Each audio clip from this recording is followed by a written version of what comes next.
Good morning, everyone. Last time I talked on Sunday was, I think, July, end of July, and yes, so I didn't give Dharma talk almost 3 months. In August, I went to California to read 1 week Genzoe. And after Genzoe, I went to Tassajara. Tassajara is a famous hot spring. I didn't practice there. I gave only one talk. And I could rest after Genzoe. And I visited Berkeley Zen Center. And I came back at the end of August. And we had September session, and a few days after that I went to Europe and stayed in France and Italy, and came back end of September. So during last summer I was not in town, and it was very nice to practice with people in different places. And all those places are beautiful, and people took care of me very well. So I was happy, but I'm tired also. So now I'm happy, really happy here.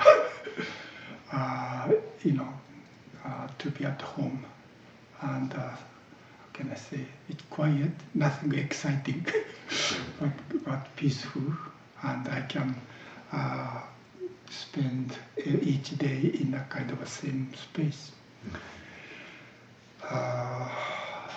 Anyway, I continue to talk on this text opening the hand of thought. In my record, this is 165th talk on this text. Still, I'm on page 104. This morning, I'd like to talk on one paragraph from the bottom of page 104. Let me read this paragraph. The practice of Zazen is a unique development for dismantling this lump of ignorant ego attachment. Zazen is the posture that throws away this self composed of ignorance and no longer entertains the thought of ego attachment that push up from within. As for the actual posture of Zazen, it is just the opposite of Rodin's the thinker, whose back, waist, legs, arms, and even fingers and toes are all bent. In the parentheses, it said, recall figure 10 on page 46. This refers to the famous sculpture by Rodin. Calling such a form the thinker sounds nice, but actually it is a posture given over to fabrication, to peering into an internal hell. The Zazen posture is the opposite of the thinkers. Everything is straight. This paragraph is a kind of a conclusion of this section entitled Delusion and Zazen. Delusion and Zazen. And Okumura Roshi talks about delusion. What is delusion? What makes our life delusive? And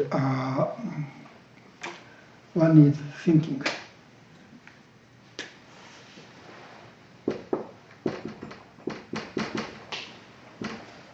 thinking is always fictitious.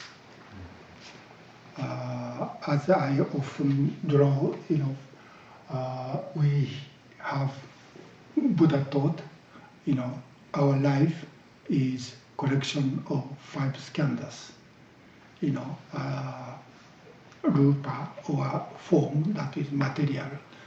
In our life, this body is rupa skandha, and other 4 sensation, perception, formation, and consciousness are our function of our mind. So 5 skandhas refer to our body and mind. Even though Buddha said we are simply a collection of those 5 elements, still when those 5 elements work together, somehow this I or self is kind of produced. So I is produced by the 5 skandhas. And yet this I is not really there. But somehow 5 skandhas, our body and mind thinks I is the owner and the operator of these 5 skandhas. Somehow these 5 skandhas create something like an emperor or king or owner. I think not only within these 5 skandhas, but when human beings work together as a group, somehow the group become kind of have identity as something. Then we start to think we are a part of that thing. Not Okumura Roshi, but Roshi thinks this is called this group stupidity. When we get together, somehow we lose the individuality somehow, and we feel we are part of this organization. And to work for this thing is the purpose of our life. That's this kind of how can I say, distorted or upside down way of viewing things. 5 skandhas are real thing, but this I, the owner and operator, is a fiction. But somehow we think this fiction is a purpose of our life. This is interesting. I think this is very unique quality of human life. I don't think other living beings have this distorted way of viewing living, but somehow we can, and this is very important part of human life. Anyway, this I is called ga in Japanese. Ga is self. And we clinging to this I as identity of 5 skandhas. These 5 skandhas need some identity as one. And when we see things as object, this is subject and object, somehow when we see things, our view is created in the way, make this I more important, meaningful, or safe, or powerful. So we don't see the object as they are, but actually we see the kind of a twisted, fictitious way. So we don't see this object themselves, but we see the perception of the object I think perception is already kind of distorted or influenced by our egocentricity. And on that basis, we create views or thinking or making definition and make a concept. That is how our life become distorted, and we make a story about our life. That means we think of what is happening, what we experience here and now, in terms of the continuation from the past in the flow of time to the future. And also we compare with other people or beings, and we think, the experience I have now is, in terms of what I have been doing and what other people, in comparison with other people, if I'm doing okay or better than others. That is how we evaluate ourselves. That is how our life becomes fictitious. And we often become, self-clinging, and also competing with others, and also the future become a goal somehow where we want to go. That is how we create the story. I came from here, and I have been working or doing something, and now I'm in this stage, and I have to work hard more and to reach the goal in the future.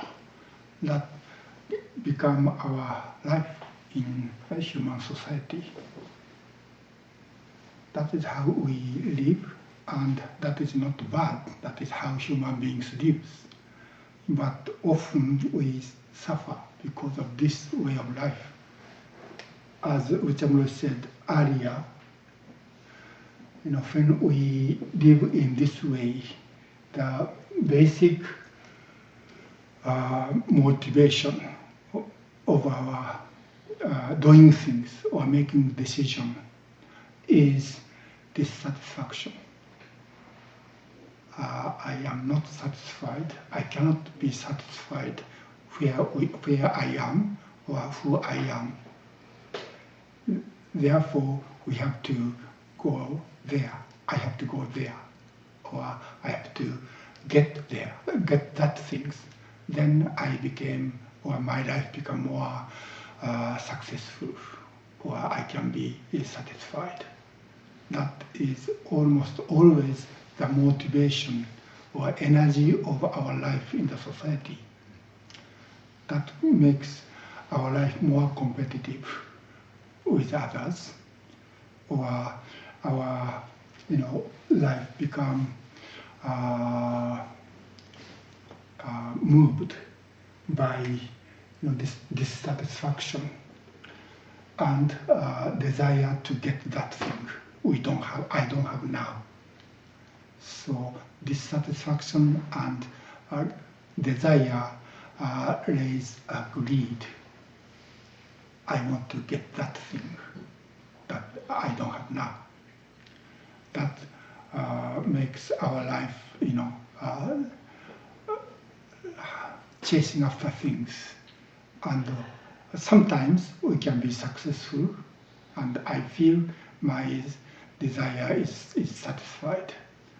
But more often, we are not so successful, or sometimes we feel my life is failure. That is, that's nature of our life in this structure is in Buddhism called samsara. because things are always changing, our life becomes up and down. Sometimes we feel like heavenly beings. We feel, my life is successful, I'm happy, all my desire is satisfied. But more often we feel like I'm a hungry ghost. Even we get a little bit, I want to get more and more.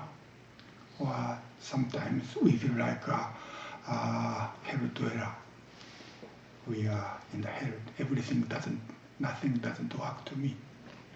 Everything I do creates suffering. So that is according to Buddhism, kind of a common way of human life in modern society is a typical structure of samsara, making our life samsara. And Okumura Roshi discussed because we put too much emphasis on this way of life to progress, to get better, to attain something we need or we want. It's very difficult or almost impossible to find a peace of mind. Peace of mind is, I think, synonym of satisfaction. Peace of mind and dissatisfaction cannot together. So how can we find a peace of mind? Is I think very important point for modern people. How can we find stability within this busy life in modern society? That means how can we become free from dissatisfaction?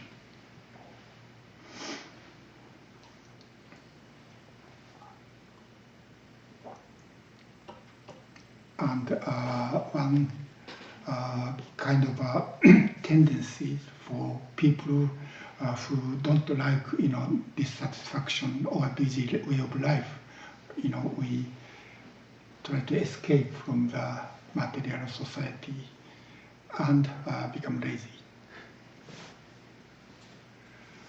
But that is not healthy. We can live in the mountains and without much contact with the material, world. But still, that way of life can be caused by dissatisfaction or dislikeness or hatred, anger or hatred against the way people live. That is another problem. So how can we find a peace of mind within these busy lives without escaping from this, busy, noisy, materialistic world? I think that is very important question or koan for us, modern people. And one thing Buddhism or Buddhist tradition can offer to the people who are facing these problems, according to Okumura Roshi, is Zazen. And this paragraph is a conclusion of his discussion about what Zazen can offer. And he discussed, all thinking, and a basis of thinking is ego attachment. Thinking is something happen, in the six sense organs, eye, ear, nose, tongue, body, and mind. The sixth sense organ is mind. This is thinking mind. But according to Mahayana Buddhism, there are deeper layers of our mind or consciousness. That is called manas. Seventh, this is six, and seventh is manas, and eighth is araya. I often talk about this teaching from the Yogacara, but the Yogacara teaching says araya is a storage or storehouse. All the experience we had in the past are stored. And manas is called ego consciousness. And this manas grasps what is stored in araya as a seed and think, this is me. That, according to Yogacara, that is how this I is created.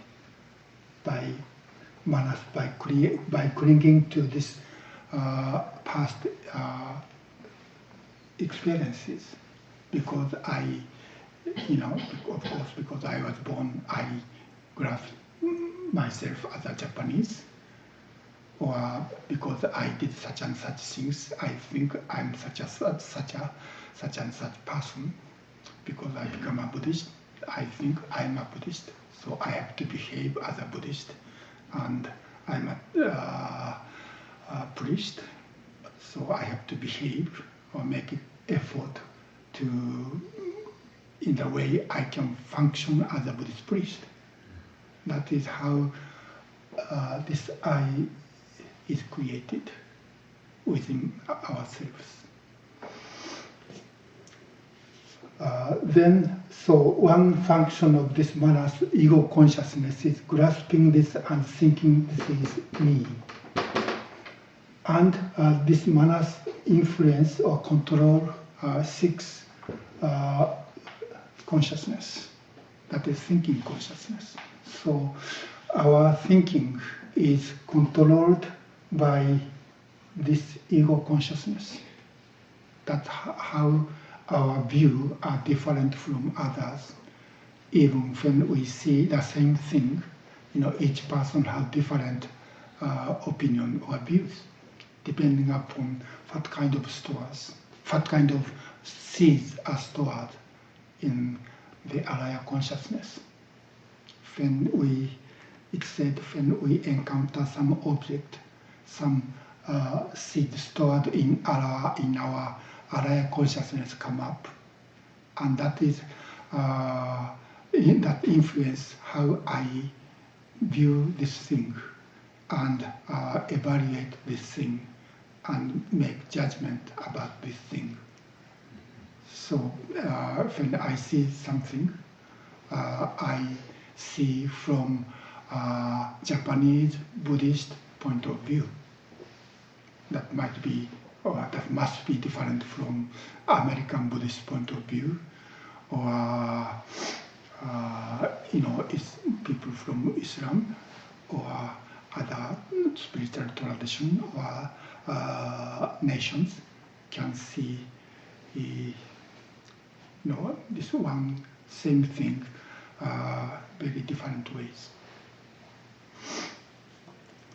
And what we do in our zazen, according to Okumura Roshi, is letting go of all things happening in here. Letting go means we don't grasp. Usually we grasp these things happening in our layers of consciousness, and I make decision and take action. But in our zazen, we don't grasp what is happening in here. That is what opening the hand of thought means, or letting go of thought means. That means,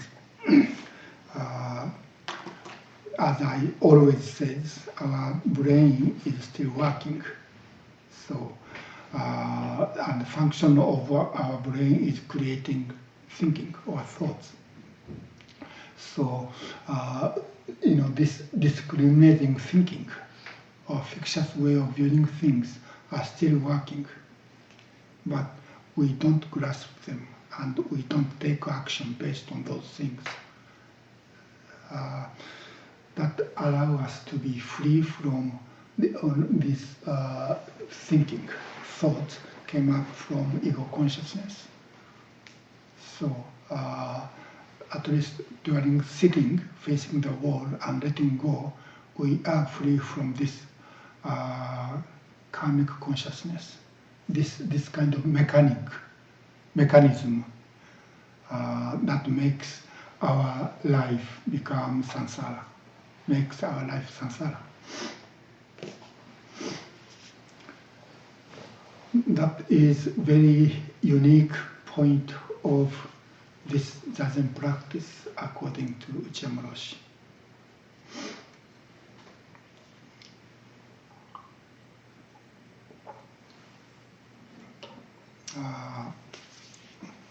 So let me start to read his sentences.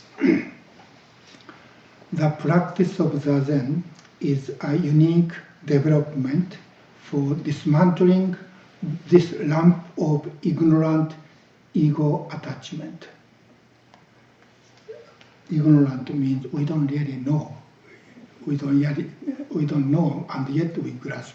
And based on this, we try to understand things. But we don't know why this is there. This is there means why, because this is deeper than our thinking mind. And yet thinking mind is influenced by this. So thinking mind usually don't see, the thinking mind is controlled, but we think we are free.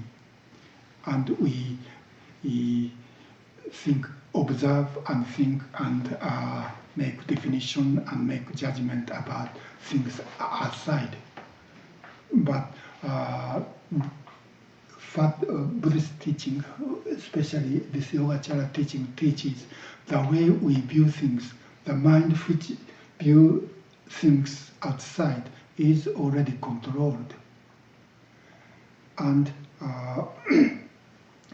Okumura said, this Zazen practice is a unique development for dismantling. Dismantling means deconstruct. That means, in Buddhist term, seeing emptiness of five skandhas. Because this is what is said in the Heart Sutra. Five skandhas are empty. Therefore, the production of five skandhas, that is I, is also empty.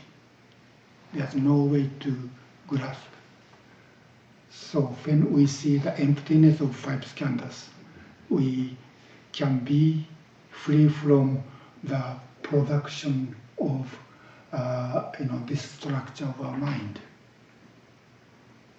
That is how, when we see emptiness of five skandhas, as the Heart Sutra said, we can be relieved from the suffering. In this case, suffering means suffering within samsara, our transmigration, or up and down way of life. By letting go of this ego attachment and thinking based on ego attachment, then we can find a stable, peaceful way of life. That is the ground we can find the peace of mind.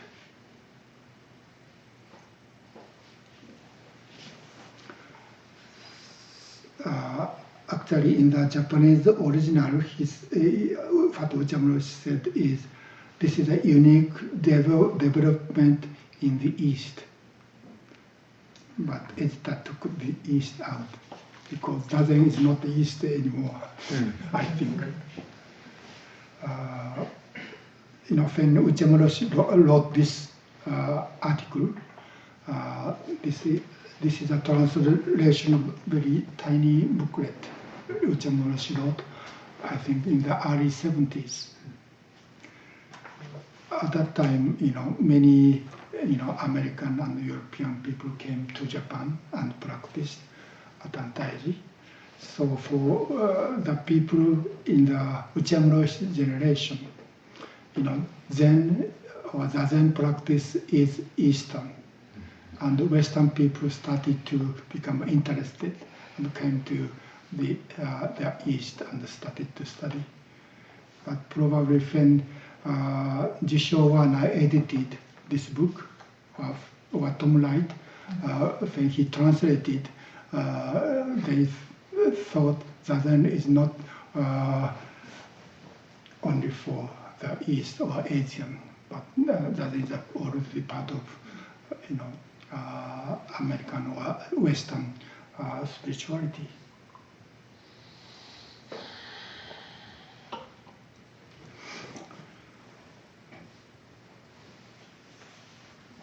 So this is a Zen practice according to Okumura Roshi is a way to dismantle this lamp. This lamp means somehow we think this is one thing and this is fixed. Lamp. L-U-M-P. Yeah, lamp. Lamp. Okay. Lamp. Somehow we can deconstruct this, lamp and make it or return to the original condition that is skandhas, that is aggregate, that element. So when we see, this is one thing. When we see this is one thing, there's no way to work with it. But when we see this is a collection of different things, we can become free from by how it works. And our Zen practice allows us to do so, to see 5 skandhas as 5 skandhas, or to see, this way of life, or the mechanism of how our life becomes like this, and create, and our life becomes samsara. Otherwise, we just say this is human life, period. But when we see deeply into ourselves, how this human life become in this way. And the Zen is the posture that throws away this self composed of ignorance and no longer entertain the thought. So we no longer entertain means, this thinking, we usually think, this thinking is me. I'm what I think. But Buddha said, I'm not what I think.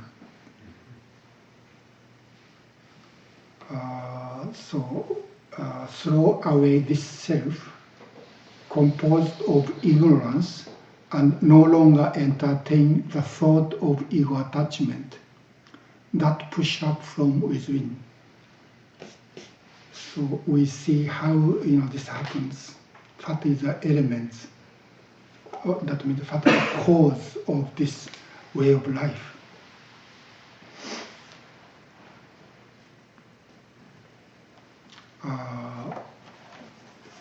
In Japanese origin, this is the end of the paragraph, and there is another paragraph between this sentence and next sentence.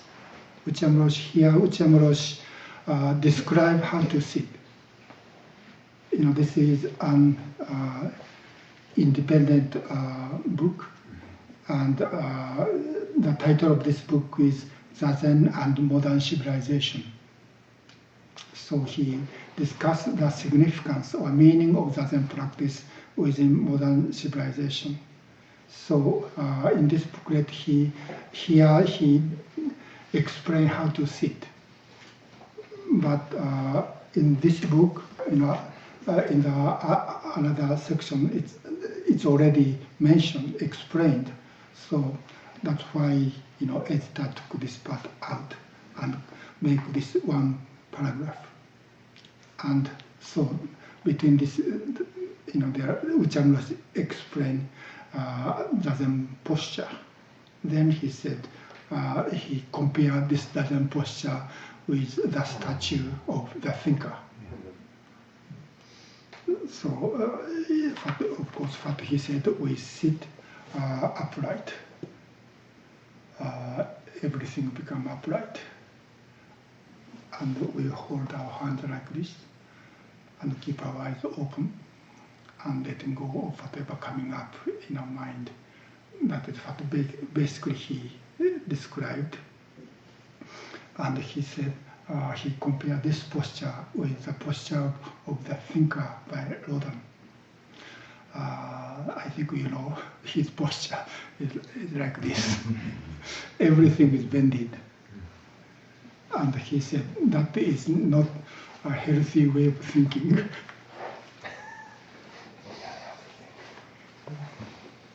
So he said, as for the actual posture of Zazen, it is just the opposite of Rodin's the thinker, the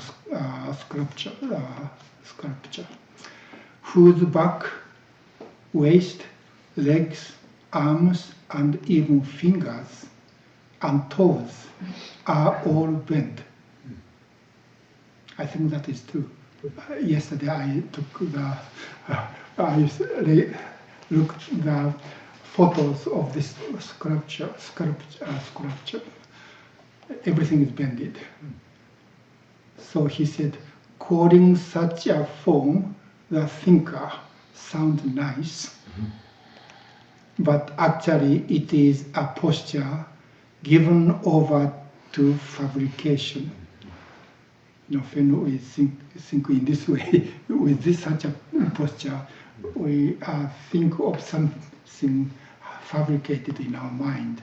That means our mind is fictitious. And he says, to peering into an internal hell. So when we think in this posture, he said, we see the internal hell. And the sculpture, the thinker, originally a part of much larger work by Rodin. And the name or the title of that work is The Gate of Hell. I think you know that. Gate of Hell, I think the motif came from the poems by Dante. And actually there is a gate and there is a people in the hell. And this person looks like he is looking the hell. And probably that's why he says this person, this thinker, is looking into the internal hell.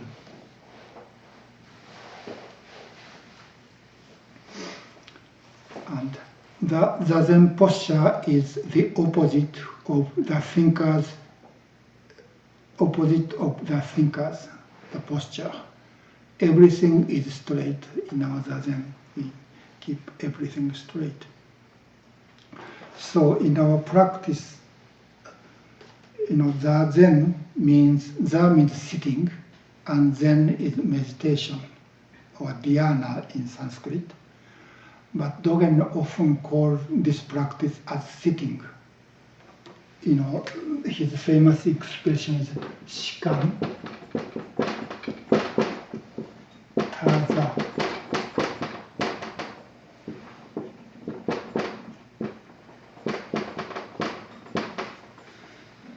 Shikan is just, and ta makes this word stronger.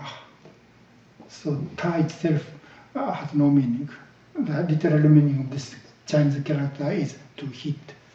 But in this case, this doesn't mean to hit. But taza means sitting. And he often called his practice as sitting, za, not zen. So in his practice, this posture is very important. When we meditate, I think we need some object to meditate. So I often said, Zazen is not a meditation, even though we say Zen meditation, because we don't have any object or any object of visualization, or even to focus our mind. We just keep this posture upright, and we don't control our mind. We don't observe our mind. We don't focus on any thing that is happening in our mind. So, important point is our sitting has no object. And another expression for this no object means become one piece. Da jo ippen. This da is same da, and jo ippen. Jo means to become, and ippen means one piece. When our mind, our mind is working, and thoughts are coming and going. But when we think, there is a separation within our mind. The person who is thinking, and those thoughts. That is thought. Thought become an object of this person's thinking. When we sit in the Zendo, we sit facing the wall, and the wall has no meaning. So even though we see the wall, we don't think wall is the object. But in this sitting, there's no object outside of ourselves. But too often our things happening in our mind become the object, and we start to interact. You have some question? Yeah, so your eyes are open, so you see the wall. Yeah.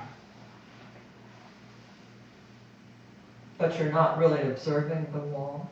No. No. I don't think so. Do you? Sometimes. But it's not interesting. Usually I don't think I like this wall or I don't like this wall. But more... I was actually thinking about that this morning. I was looking at the wall. I was looking at the yellow color. Anyway. Okay, so you see it, but you're not... Yeah, we don't focus on anything on the wall. One of the words you used before is engage. You don't engage with the wall. Yeah. Or your thoughts about the wall. Maybe that's the yeah. We don't care. There is a famous koan about the sound of raindrop.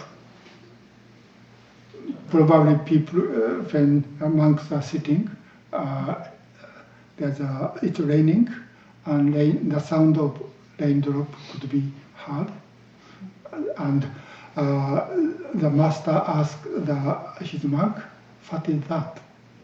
And the monk replied, "That is a raindrop, the sound of raindrop." Then the master said, "You chase after or follow the external thing and lose yourself." That means at the moment the person hear the sound and think about it and name it and say this is the sound of raindrop, he lost himself. That means when the sound of raindrop, before that it was just a sound of raindrop and the person is sitting. But when person start to check what that is, at that moment the raindrop becomes the object of this person sitting. That's the difference. So in our Zazen, there's no such external object and interaction. But too often, things happening in our mind become the object. And we become the observer, and we think about that and evaluate that. And sometimes I want to escape from that, so I try to eliminate that things. Or sometimes I like this, so I try to continue. That is, things often happen in our Zazen.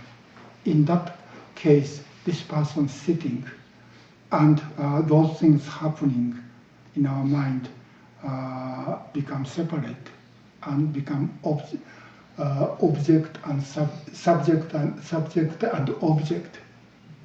And we try to do something, entertain them or escaping from them or stop them. Whenever we do such a thing, we become two pieces. The person sitting and things happening in our mind. There's a separation. And by letting go of thought, we become one piece. Please. I'm just curious, when Dogen says to study the self, or to study Zen is to study the self, is he talking there about these two pieces? At that moment, we are studying the self? Because it seems like a subject-object, but then... but next he says, Yeah, the self is right, to forget right the after self. that, right. By forgetting it, we become one. So he's saying that there are moments where there is a separation. But When we intentionally study, that means, in our practice, when in our Zazen, we just let go.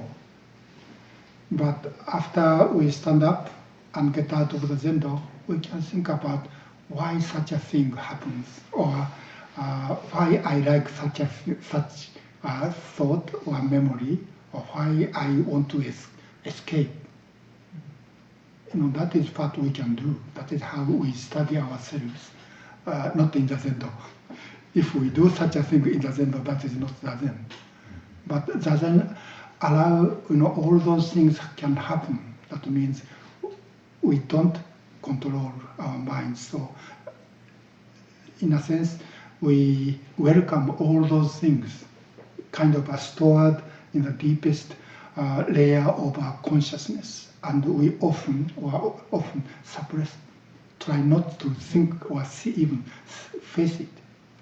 But by letting go, all those things coming.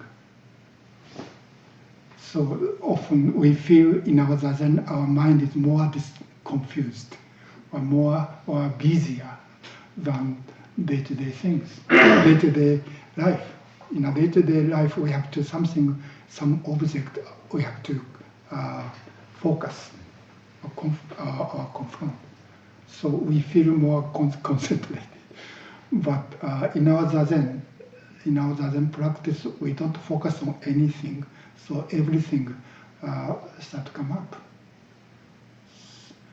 So I think it is kind of natural that we feel in our Zazen we are more confused. Our mind become busier or more deluded. And I think that is a very important point of our Zazen practice. That means we allow everything coming up, and we don't do anything. We don't take any action based on those things. So we become familiar with what is stored in the deepest layer of our consciousness. So not Uchiyama, but Sawakura said, in our zazen, we see we are deluded. And that is why I think our zazen is important and precious. That means we cannot hide anything. It's coming up. We cannot, we cannot only see the good part of ourselves, good or desirable part of ourselves. We often do that. In our thinking, we do that. We only think what good thing I did, and try to hide, negative thing I did. But in our zazen, we cannot control. We cannot hide anything. So everything come up. So we see how deluded we are, and that is very important point. And that is what we do in our zazen. But when we get, we stand up from zazen, then we can think about, what came up, and why I don't like this, or why I'm attracted to that kind of thing. So that is the way I think we study the self. But that is not zazen. Please. That when you were saying about seeing how deluded we are, isn't the delusion arising from the attachment to what comes up? And so in that case, I'm not seeing the emptiness of that particular thought or image or sensation. And if I'm not seeing the emptiness, then I'm deluded. Yeah. Otherwise, that sensation, that thought can still be there, but if there's not attachment, then there's a perception of its emptiness. In a sense, letting go of thought means we see delusion as delusion.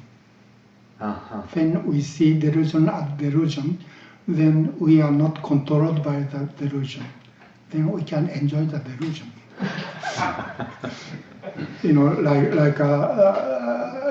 When we watch movie, things happening in the screen on the screen is delusion. But when we put ourselves too much into the story, we think that is reality. But when we see what's happening on the screen is just an illusion, then we can study many things from the movie. So our practice is not eliminate the delusion or not fight against the delusion, but we see delusion as delusion and become free from control by delusion or control what's happening deeper layer of our consciousness.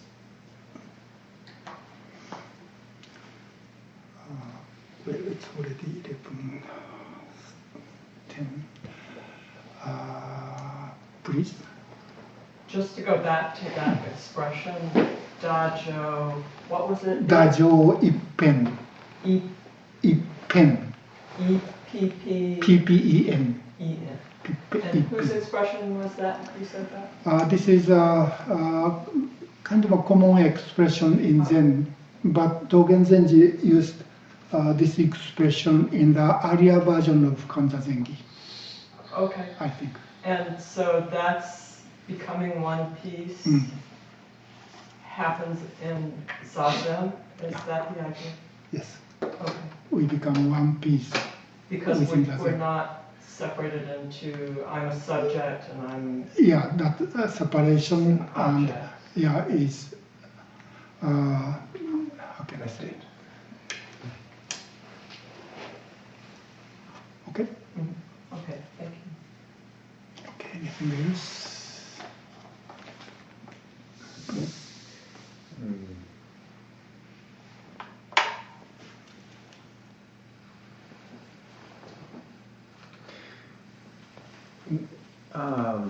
When we're seeing these things arise and not attaching to them,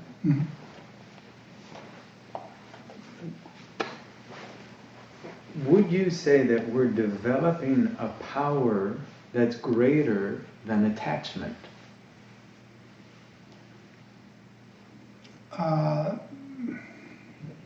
Not creating. Did you say creating? Yes, or developing? Developing? I don't think so. Oh. I just accept it. Accept or awaken to that power larger than the self. Okay, right, That right, means, right. you know, there's another famous Yeah. story about the sound of wind bell. Sound of Wind bell. wind bell. Wind bell. Uh-huh, uh-huh. The question was, does the wind bell sound make sound, or does the wind make sound? A question. Master asked a question to a disciple, and disciple said, neither wind nor the wind bell, but my mind makes the sound. But about that story, Dogen said, it's not wind bell, it's not wind, it's not the person's mind. Person's mind in this case means until the, you know, when wind bell is blown by the wind, the waves of air is caused, but the waves of the air is not sound. Sound happen only when the wave reach our ear. In that sense, the sound is made within our mind. I think if scientifically that is true. But when Dogen discussed about this koan, he said that is not true. He said, basically what he said is, you know, those three are one thing. So not only the wind bell, not only wind, not our mind, but this entire universe is sounding. One piece. This is one piece. And this is in another expression of Dogen, this is Zenki, or total function. Self, wind, and wind bell are working together. And we, in our practice, we awaken to that, you know, kind of a total function or absolute power. That the power or energy that allow all things happening. So it's not this person's power, or wind's power, or the wind bell's power. So our doesn't allow us to awaken to that power. That means we are tiny part of this movement. That is another way of, you know, become one piece.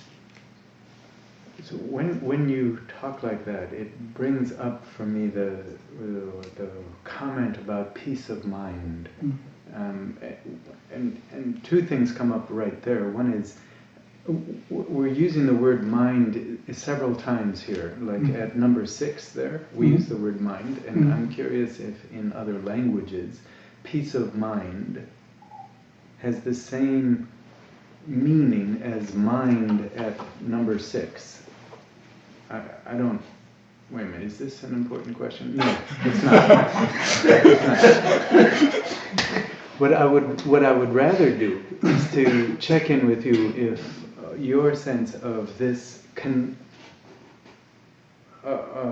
being connected to this greater power that doesn't separate me out, or the wind, or the wind chime, if that is peace of mind.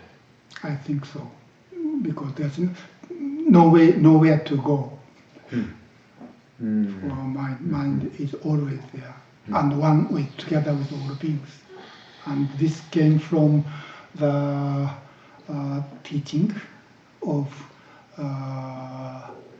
interdependent origination. We are part of it. So we cannot be an observer who make evaluation. Okay. Yes, thank you. Okay, anything else? Okay, thank you very much. So I continue to talk on this text. Next week? Yes, until I finish this book. Maybe several more years.